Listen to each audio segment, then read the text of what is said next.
Hi guys, welcome back to my channel. My name is Olamide Ajayi. Today guys, I'm going to be giving tea for prospective students that want to apply to grad school. And guys, I am not here alone. I am here with amazing people. So to my right guys, I have Elijah. Hi Yeah. Elijah. How are you doing today? Guys, you know this guy. Today is going to be pure vibe. So you guys are going to enjoy it. So I have Elijah. Elijah is an international student. He's even a graduate, guys. Graduate, Yeah. master. Are you kidding me? So guys, he's here. You're highly welcome. Thank you so much. And to my left, I have Bumi. Hi, Bumi. Thank you so much for coming. I do not take it for granted. So, guys, without further ado, let's jump right into this video. And I don't want to waste your time, like I used to say. So, now I have the questions here. I have questions that talk a lot about graduate application, which I am going to be asking them, and they are going to be giving answers. And from there, I know that a lot of discussion about graduate application will flow from there. So my first question is the first thing you will advise a prospective Oyibo Leo a prospective applicant to do when considering graduate school? Let me start from Bumi. So what do you think? What school? Let me give you mine. I would say the first thing I always tell people to do is self-assessment and also research. You need to know why you want to go to grad school. I mean, there's something I say that there's an opportunity cost between going to grad school and going to search for a job. So why do you want to go to grad school? Is it to further your career path? Is it to further your academia path? So one of the very first things to know is, why do I want to go to this grad school? Is it because I want to become a better person at what I do, or is it because I want to go? I want to do the academia path. I want to become a lecturer. I want to become a professor or something. So the first step basically is look inwards and ask yourself, why do I want to do this grad school? Is it for career growth? Is it for academia growth? Mhm. Okay. So what do you have to say, Elijah? Yeah, like you said, but I'll just chip in this that first you do your research and your assessment to know whether the program you're applying for is aligned with your undergrad program. Because some people might just think that okay, because I did agric economics, I just want to go to economics department. No, there's a little difference in it. You get it? Or people in biochemistry saying you're going to computer science. So some people do that. My have a friend that he did it here in the US, but you just have to be sure. Like, can you take up these tasks? Can you do it? So research and self assessment is very very important to be sure that okay, this program aligns with what I want to do. Thank you so much. I think the answer you guys gave now has generated more questions, because a lot of people ask me this: how do you do research? People ask me, oh, I want to apply to grad school. I will tell them, go and do your own personal research. I cannot do the research for you. They will now ask me, how can I do the research? What should I do? So let me pose the question to you guys now. How do we do this research? Because I know that a lot of people don't really know how to go about this research. So what do you guys think? So what's the first thing you should research about? How do you go about the research? What are the places you should go to get resources for your research? So let me start with Bumi. Well, the first thing I want to say is, thank God we have the internet. So there are loads and loads of information on the internet that you can easily access. But I'll say the first thing is, read about the program you want to apply to. Okay, you want to do agricultural economics. Google graduate prospective studies in agricultural economics. A lot of things are going to come up. Now, the second thing is, find a research area that aligns with what you have in mind. Obviously, you must have done undergrad before you want to come and do graduate school. Yes. So you must have had a thesis or research topic in your undergrad. So you look at broad research areas that focuses on what you have knowledge about. That's always the first thing. Find your research area. So once you find this research area, again, you can check schools that are known for this research area. Like for me personally, University of Georgia is one of the top schools in agriculture in the US, and I studied agricultural economics Yeah. in my undergrad in Nigeria. So I mean, it just aligned perfectly for me to apply to agricultural economics here at University of Georgia. So that's another thing you have to check for your research area is actually the first thing you check. Then two, you check for schools that align along that research area. I'll say that's one of the first things you check for. So how do Yeah. you check schools? Let's do that because people ask me this small question or this little like how do you check for schools and what are the things that will inform your decision to pick the schools you want to pick? So I'm still coming to you. No Like, problem. I'll say the first way you check for schools basically is there's a ranking they put out there. I know if you go to Google or you go to Wikipedia now, you check top 20 grad schools in the USA, or you can say top 20 grad schools in my field. Say I always use my field for an example, agricultural economics. So I type top 20 schools for graduate studies in agricultural economics. A lot of schools are going to come out. Now, this is where you have to put in your own work. So you go, each school that pops up, you go to that school's website, you go to that department page, then you check their the degree programs that they offer. Now, graduate programs are different from undergraduate programs. So you check the graduate programs, you check the one that aligns with your research area, as I stated earlier. And also, you have to check the school's ranking because different schools have different ranking, and these rankings matter a lot Hmm. in the long run. So one thing, a way to check for schools basically is go to the internet, search for schools that offer that your degree program that you want to do. Then you go to the departmental page. That's why I say you have to put in a lot of work because it's not an easy feat. You really have to go to the departmental page, check one by one. Okay, this is what this school offers. This is what this school offers. Now, even with that, different programs have like different. You can see agricultural and resource economics. You can see applied economics. So Yes. it's quite different. Agribusiness. So you have to put in a lot of work actually to do that. thank you so much, Bumi. So, Elijah, what do you think? Like, so how do you go about the research? What are the possible resources you think they can source for? And what are the things that should inform their information and their decision when while picking schools? Oh, thank you for the question. I think I have to build on the foundation you have laid. Okay. So I will say after checking the schools, Is your mic stay on? yeah, it's still on.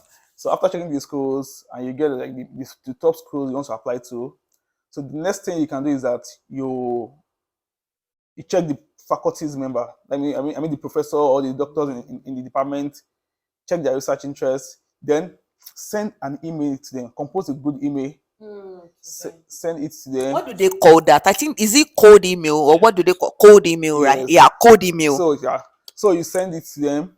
So it works for me, yeah, because I did like 3 or 4 interviews. I did in West Virginia, I did in Mississippi, and University of Georgia here also, yeah, with Professor Mullen. Yeah. So and they all love my research that I did in my undergrad, and that was like and I got full funding in the 3 schools. So that brought me to the US. So the first thing is that after checking the schools, just check the faculties member, check their research interest, then send a cold email to them. Let them just show, let them know your academic record, your CGPA, when you're undergrad, your research interest. Then they will now, Professor, okay, they will now tell you that, okay, good. Can I set up a meeting with you, like a Zoom meeting? And once you can convince them during the meeting, then I can assure you that you're like 50% of getting your admission and funding there. So those things are very, very important. I want to talk about that code email because I remember that there was a time I sent. So I know that for code email, it is not all schools that do reply. Yes. Because for me, I sent an email even to this University of Georgia while I was planning to apply. I think okay, some professors did not reply. One person that replied scheduled a meeting and he didn't come for the meeting. But it's worked because I remember that for Georgia State University, I sent the director of my department an email and I said, I love your research work. I've been doing this thing too in Nigeria. I would like to personally work with you. So I just want to put it out that cold email works wonders. And she said, okay, no problem. no problem, just put in your application. And guys, I put, so she, although she now told me something, she said the issue now is I don't have funding. He now said, but oh, let's see what I can do. You can apply to other department. I can help you through it, and maybe from there you can get funding. So she told me specifically that she does not have funding. So after I sent her that email, she replied. I completed my application like 2 hours to when the application will close. That was when I submitted my application. And after I submitted my application, I sent her an email again. I said, oh, I have put in my application, and I put my name, and I was given admission. Wow. If not, that is actually far from where we are. That was why I did not go. I will have actually, planned to go. So I'm just saying that cold email is also very important. I also want to talk about agents. What do you guys think about agents? Do you think agent is the best deal? I am not really against agents, but I still have a little reservation. But let me hear what you guys have to say about it. Like you using agent for your application. Let me start from Elijah. What do you think? I think using agents doesn't make any sense to me because yeah, I won't. Not that I'm spoiling their Yeah, business. honestly, No. nobody is But spoiling their work, but I know that as an individual and a scholar, or you want to be you want to be a scholar, or you say you went to school and you've done your research yourself. I think you know more than an agent because you'll be able to put in more effort because the effort you put in for your own application, an agent will do that for you. They will never do that for you. You get it. So I believe that this, like your determination and the energy you put in, will make you to have a good, yeah. So that's it. So I don't think like agents, like they will, because they'll be after what they want to get from you, and if they ask you that you should pay this thing and you don't pay it, they won't put in more energy for your job. And also they don't know more about schools. No, they just know few things. But you be the one to do your research yourself, check the school you want to apply to, then you get a good result at the end. Bumi, what do you think about agents? I'll firstly add that, okay, so given that you use the agent and you get here, is it the agent that will do your assignment for you, or is it the agent that will write your test for you? So I think if you want to get to grad school, I mean, application is like, that's the least of your problem in the first place. So you really have to do, and they say somebody cannot do something for you more than you do it for yourself, or somebody cannot want something for you more than you want it for yourself. So I think if it's really important to you, I think you should put in the work by yourself, because I mean, the agents can just do anything basically. Once they get their money, they can just do anything for you. And this thing is what they call it, garbage in, garbage out. If they put in a rubbish application for you, Then you you need to get get a a rubbish wrong result. So results. Yeah. Thank you so much, Bumi. I just want to add to what they have said. I am not trying to, destroy agent or something, but I feel that graduate school is not moi moi. Is the application is just the tip of what you will get in grad school. Guys, am I right? Yes, that's it. So I'm talking to graduate students now. So they've been in this thing, they've experienced it. So you see all those research you are doing that you feel is a lot of research, or you are just starting. You have not even started. When you get into grad school, you will know that research are different. Do you know that I discovered something recently? I needed to do something on career center, so I now went on their website to check. Do you know that I did not know that career center, like for UGA, they have resources for prospective students. Wow. They have how you can write your statement of purpose, how you can write your CV. letter of recommendation, your CV, your resume. And also, do you know that you can also have a meeting?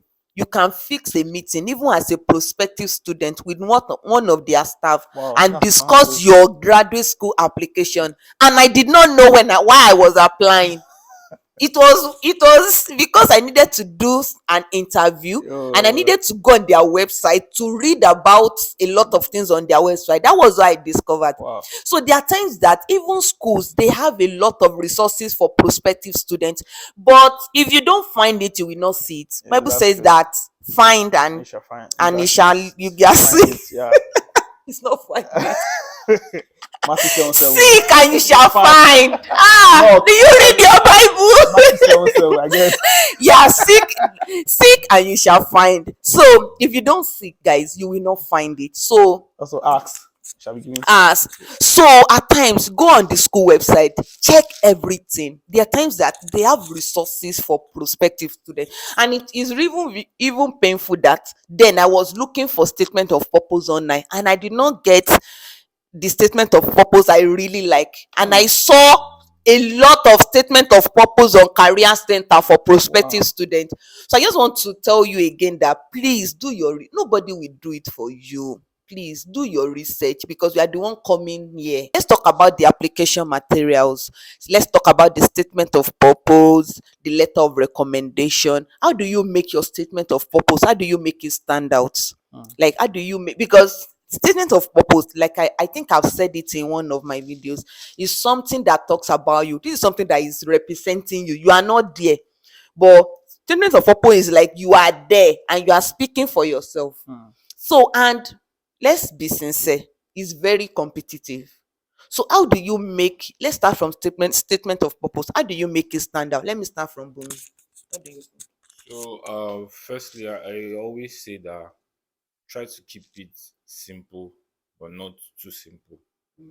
There's no need for big, ambiguous and vague words. Just go straight to the point. Talk about the most important things, which are: why do you want to come to this school? What do you think this degree can do for you in the future? And also, why have you chosen this particular faculty or department? So you see those 3 or 4 questions, you need to talk about them in depthly in your statement of purpose. Okay, my name is this. This is what I've done all through my undergrad and this thing. This is why I chose the University of Georgia, because I believe to do this and this and this for me in the long run. So if you can answer those basic 3 questions mostly at times, and like I said, try to keep it simple. No need for big grammar and all. And I also say, please try to limit your use of ChatGPT also and AI. That's true. Because most times now people just go to ChatGPT, they have AI detectors and checkers, and once they flag it, that is a very red flag to start with. What's he learning? So Yeah. please try to keep it on the low. Yeah, you like that? What do you think? Yeah, I think I'll start from where he stopped. It said ChatGPT, because there was a guy that told me that his professor was telling him that he's tired of him sending an AI email to him. So yes, so that These professors still yes, check emails. yes, For yeah, it. even when you write time paper, they will check everything. Wow. So I'll tell you that you just try to limit that, and also when you're writing your SOP, because for example now like this, he knew about my SOP. It took me 3 months to write my SOP. Yeah, because you need people that are ahead of you. Like then I have a friend in Arizona State University, Mr. Ridwan. So he always guide me through. I will write again, I'll send to him. So because when I started there, I got some SOP from the guy. The guy said, I am a farmer. I'm so okay. So when I sent it to him, he said, no, all these like yeah, it needs I like those that remove these things, input these things. So like it corrected a lot of things. So it took me like 3 months for me to use to write the SOP. So the SOP introduction matters a lot.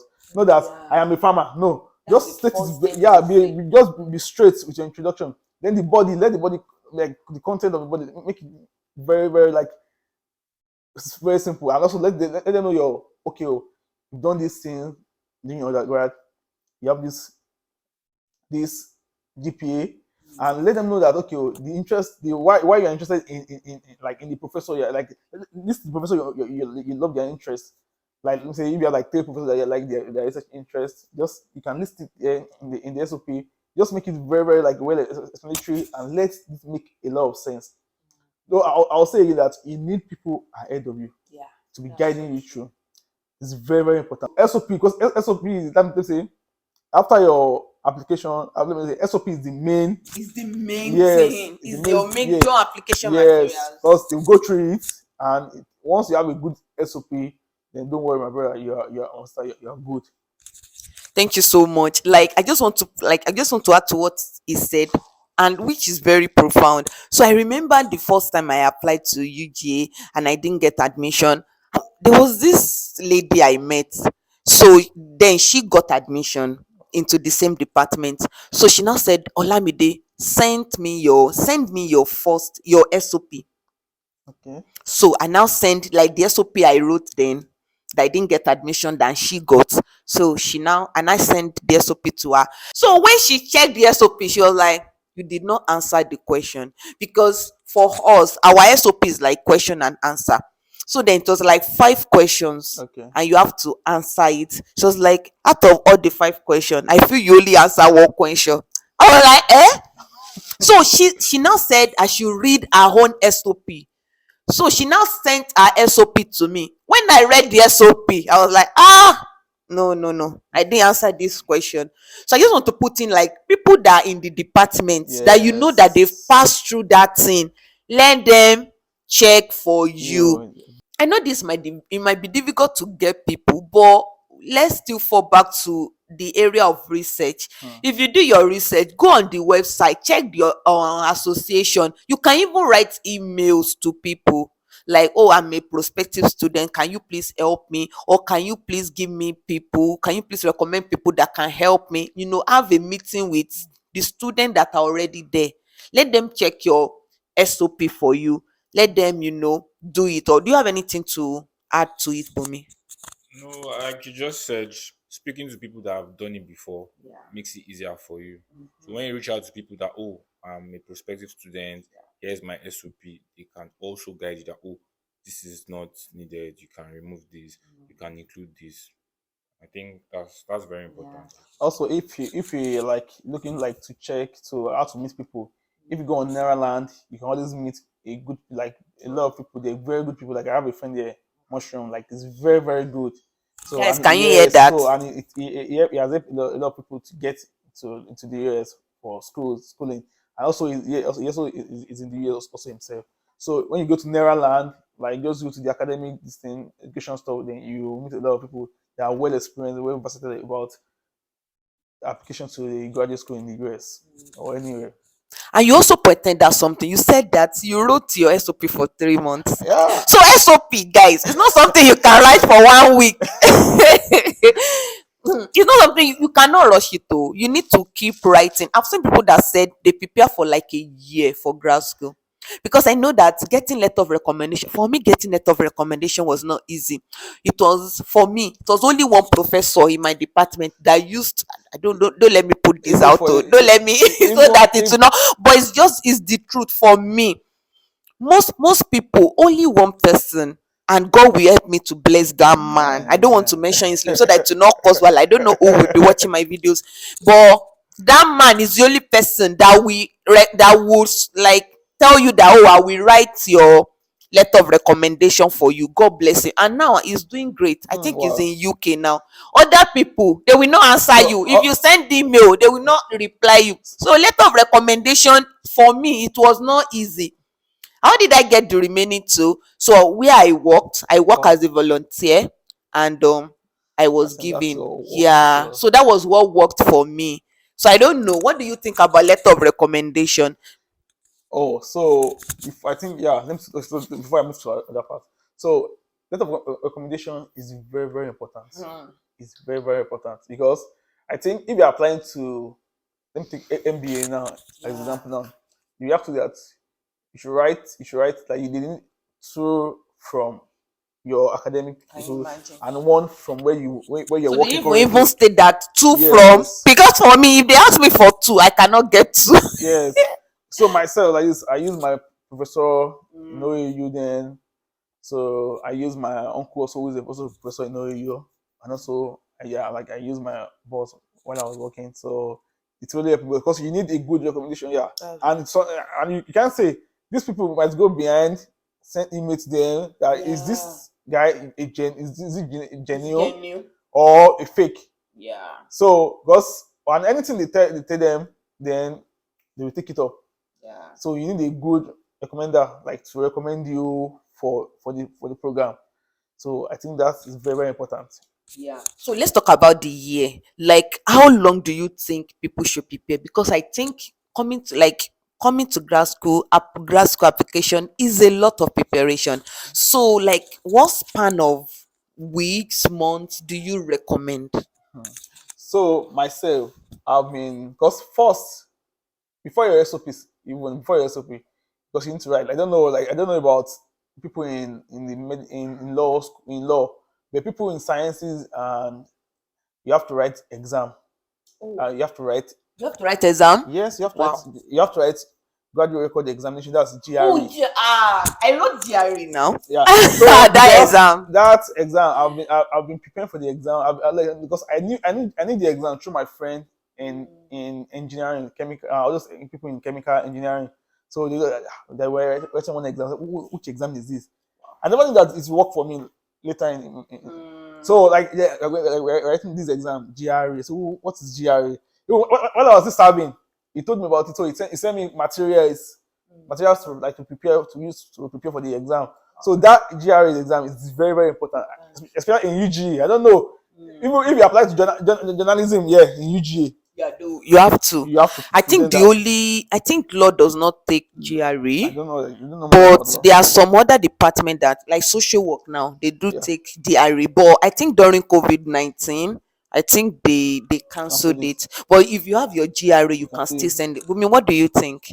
Let's start with. I think we have actually put a lot of thought together. Let's start with the letter of recommendation. Yeah. So how best do you think one can get letter of recommendation? Let's start from that. So I would say the first thing is, please always try and maintain good relationships with your lecturers in school, because you don't know when you need them, Yeah. and you actually need them for grad school. So first thing is maintain good relationship with them. It's not until you need that letter of recommendation before you check up on them. You can text them monthly, just wish them happy new month, normal things.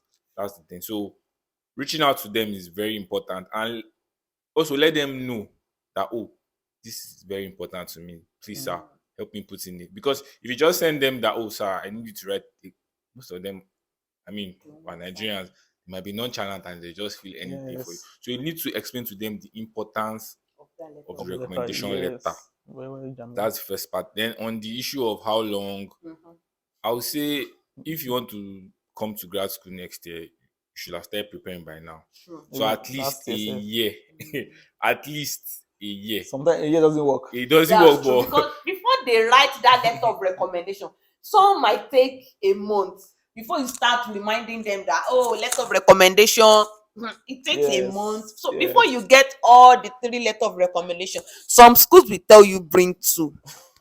But before you get all the 3 letter of recommendations, it's not easy. It's not easy. So the letter of recommendation, before you write a very good statement of purpose, before they edit it. So I think a year, they are really right. A year. A year is, please just prepare.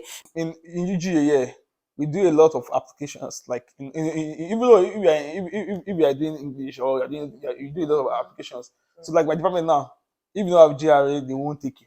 Wow. Because we do a lot of calculations, a lot of calculus analysis like that. We do a lot. So and GRA, you can't tell me that. I don't know how genius you are. Like I don't know how good you are, but myself, I've already in GRA when I was in part 3. Yes. I don't even know about GRA Part 3, then. yes, You be part 3. writing GRA. Part 3. So then my Part first 3 OAU. yeah, OAU. Wow. Then I think my first course, then I had like, two, is it 215 or so? I like My brother, you are yeah. brilliant too. So like the one I used to enter here, I had like 309. So 309? that was after like 4 or 5 years. So it's very not very like easy. After 4 or 5 years. Yes, because no, like people in engineering course, they know more about it, because GRA is not about you just have It's not optional Yeah. for people in engineering. Yeah. You have to take you have it. to take it. So myself, like I didn't know that it will be useful for me here. Wow. So because my department, people from engineering come from the department and they do it intellectually because they are very good in calculations. So you just have to take that, because that one might take you. I don't know how good you are. It might take you like a year, because sometimes they have the lessons in Lekki, yeah. In Ibadan also you have the lesson based. So the question is, people taking this lesson, are they good too? So you have to put it in. How do you know if they are good? That's the problem. Because some they can be teaching you some generic things about it, but you have to go in depth. Because like thank God for my friends now. They really helped me with it. Like I put in a lot of work, then and I achieved what I wanted. So because since part three, no. Part three, undergrad, guys. So Wow. Another aspect that is very crucial again is your CV. Oh, that's very true. And for grad school, we mostly talk about academic CV. It's not really the same thing with the normal CV you submit when you apply to work, jobs. yeah. You have to tweak it. You see, I said the word tweak. You have to tweak it to the department you're applying to because there are things that they want to see. They want to see your research expertise. They want to see your research experience. They don't necessarily want to see, oh, you did this, you graduated. They want to see what you can offer to them in terms of research and maybe teaching too sometimes. So if you're applying to if you're applying to Terry College, for example, now people in MBA or MSBA, your work experience also matters in your CV. It matters a lot because the user want to like to know that okay, you have an experience in this area, then they will be able to assess you with that. So those things are very, very, very important. Thanks for watching, guys. I hope you enjoyed this video. Please don't forget to like, share and subscribe, and also share to those that you know that need this video. And I will see you guys in my next video. Bye, guys.